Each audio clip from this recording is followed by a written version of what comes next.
Well, good Wednesday morning, everybody. It is July 7th, and we have a little bit of a overcast day. We had a little bit of rain overnight, so praise God for that. I don't know exactly how much, but any amount was a blessing. So pray for a little bit more today. Today we're just going to look at a few verses. We're going to look at we're in the 25th chapter of Acts. We're going to look at verses 13 to 22. And now remember that yesterday we had Festus had taken over, and he had been approached by the Jews to bring Paul to them, and he didn't want to bring Paul down to Jerusalem. Instead, he wanted them to come to Jerusalem. They came up, and he couldn't figure out what in the world the true charges should be. It seemed to be to him, as he says today, that it was all about religion and not something that was none of the charges that he thought they would bring against him.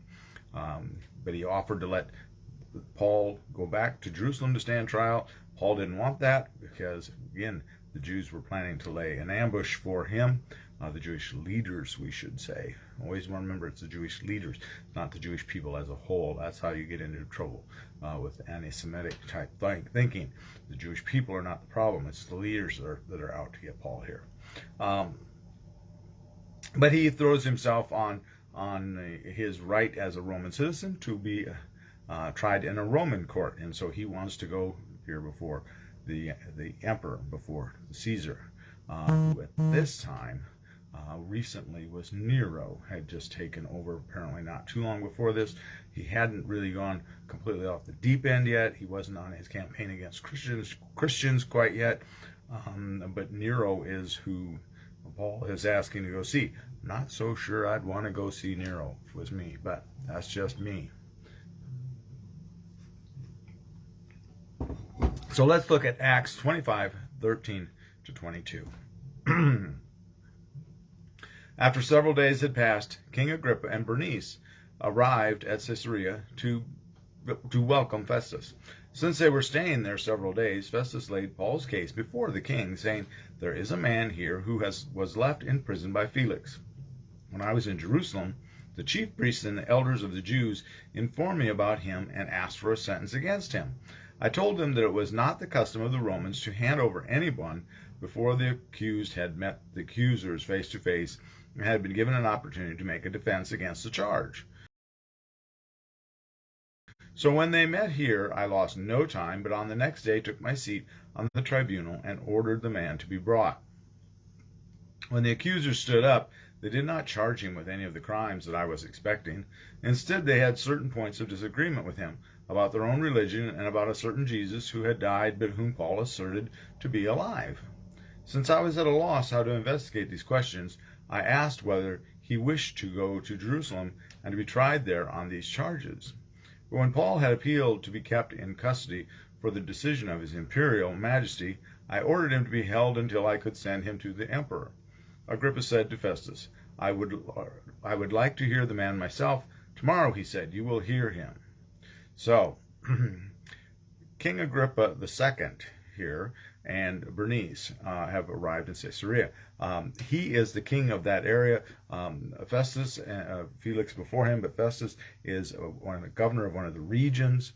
This is the way it was arranged at that time. The governance changed from time to time, but at this point, King Agrippa had been given a kingdom. He is a great grandson of Herod the Great. He would be a brother or a half brother at least to Drusilla that we talked about, that was married to Felix, remember? And this woman that's with him, this Bernice, is his sister as well. So these two are great-grandchildren of Herod the Great. They are children of Agrippa I, the first Agrippa. Remember, the one that died of the worms. Here they are. That the problem with this couple, I should first point out, is that they were long believed throughout history to have had an incestuous relationship, that they're brother and sister, but they were living together as husband and wife. Bernice had been married 3 times at least, but they were very short marriages. She got married first at 13 and broke up, remarried, and by the time she was 22, she was single. And but all throughout that, apparently, throughout that whole period, she and Agrippa too had something that they had a strange relationship. Let's put it that way. A very unique relationship. And it was long believed the marriages were just a method of them trying to cover up this tryst that they had between them, as well as ways to gain power for Bernice. Bernice apparently was very power oriented and very power hungry, is what the story goes. So, but because of that, guess what? They're Jews. All right, they're Jewish because King Herod the Great was Jewish. All right, and actually King Agrippa was very focused on finishing the temple. This is Herod's temple, and so that's one of the things he actually was focused on, was finishing the Jewish temple. So they are not, completely disinterested parties here. They by all means are interested in what's going on here, and so that's explains some of the things that are said when Paul talks to them. Again, Festus is surprised he's telling them about his surprise about the charges. He's confused. He doesn't know what to do. That's an interesting act of humility on his part, because he's new on the job. It would have been real easy for him to try to put on a facade, and human ego being what it is, not wanting to show weakness to this King Agrippa, knowing that he's most likely, I have not read that he was a super harsh man, but being the great-grandchild of King Herod the Great, and the child of Agrippa, who won, one would be surprised if he wasn't a bit of a tyrant in his own right. So admitting weakness to someone like that could be a dangerous thing.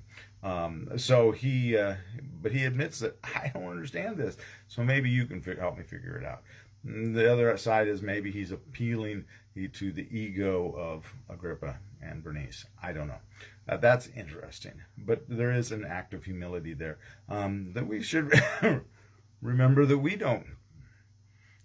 We have to remember we don't know everything. None of us knows everything. There's no one that is wise on all subjects. So at some point we all have to have humility. So I guess that was maybe one of the things we could take from this part today.